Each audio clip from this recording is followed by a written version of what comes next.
Hey everybody, it's Taylor with Boydston Grove, and today we're gonna make a really cool toy clock that's also a puzzle. Let's get into it.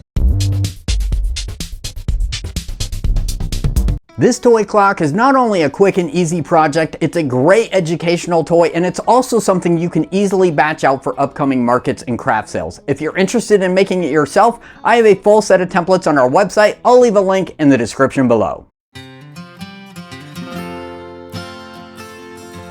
I started with an old laminated plank that I had left over from a piece of furniture that I broke down. I used graphite paper to trace the clock face onto the wood, and then I used my awl to mark out the center hole.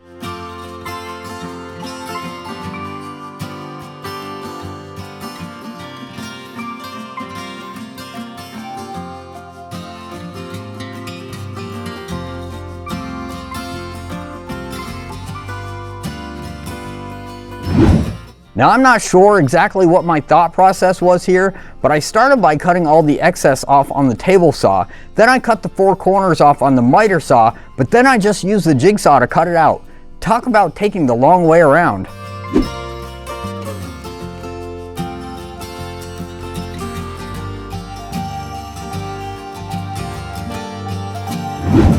With the clock face cut out, I refined the circle on the bench sander, and then I used my Craig multi-mark to mark out the center of all the circles that I'll have to drill out.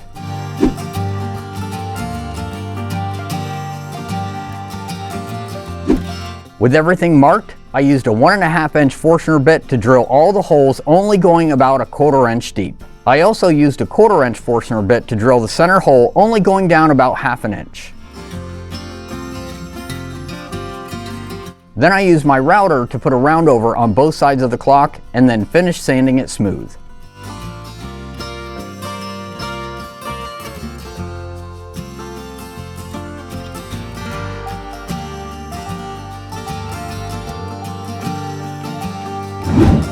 After remarking the little smiley face, I used a wood burner to burn it on.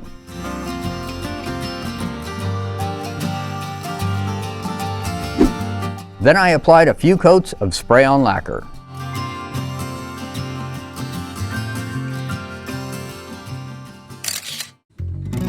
To make the puzzle pieces, I removed the center bit out of my 1.5 inch hole saw bit and used a clamp to hold the wood in place to keep it from wandering.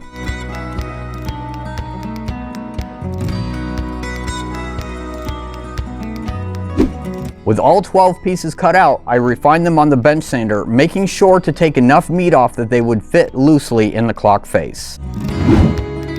I traced out some clock hands on a piece of maple, and after drilling out a 1/4 hole in them, I cut them out on the scroll saw.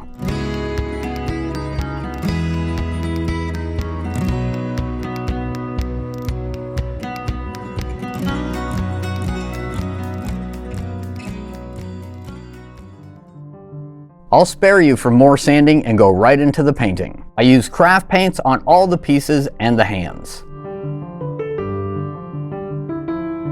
While those were drying, I cut up some self-adhesive felt and applied it to the bottom of each hole in the face. I'll leave a link to this felt in the description below.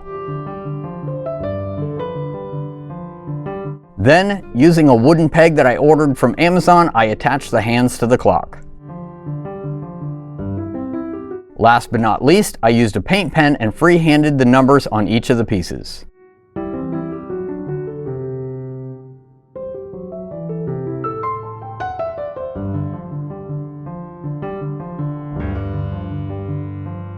Alright, well, our clock is finished, and I gotta say, I really like this project for a number of reasons. Number 1, it's really simple to make, and number 2, it is not only a puzzle, but it's a really good educational toy that can help kids learn how to tell time. Because it's such a simple build, this is something you can easily batch out for markets, craft sales, or your Etsy store. Like I said before, if you want to build it yourself, I have a full set of templates on our website. I'll leave a link in the description below. A big thank you to all our Grove members who continue to support us so that we can continue to create projects like this and videos like this. I hope you enjoyed today's project. Thank you very much for watching. Be safe and have a great day.